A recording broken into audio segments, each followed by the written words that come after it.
আসসালামু আলাইকুম, কেমন আছেন সবাই? আজকে সবজি রান্না করছি, আর সেটা হচ্ছে মুগ ডাল দিয়ে মিক্সড সবজি। আলু, পটল, পেঁপে, মিষ্টি কুমড়ো সব কিছু একসাথে ডুমো ডুমো করে কেটে নিয়েছি। এর মধ্যে আদা, রসুন, তারপর হচ্ছে মরিচ গুঁড়ো, হলুদ গুঁড়ো, পেঁয়াজ কুচি, সামান্য কাঁচামরিচ কুচি, সরিষার তেল, একটু সয়াবিন তেল সব কিছু মিশিয়ে একসাথে করে মাখিয়ে নিচ্ছে। ও এর মধ্যে কিন্তু একটু পাঁচফোড়ন গুঁড়াও দিয়েছে।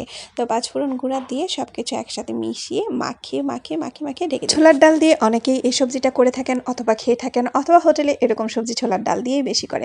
তবে আমি মুগ ডাল দিয়েও করি, এটাও কিন্তু খেতে অসাধারণ হয়। দেখুন কিছুক্ষণের মধ্যেই ডাল এবং সবজি দুটোই সেদ্ধ হয়ে গলে গেছে। এবারে বাগার দেওয়ার পালা। বাগার দেওয়ার জন্য নিয়েছি সরিষার তেল এবং সয়াবিন তেল।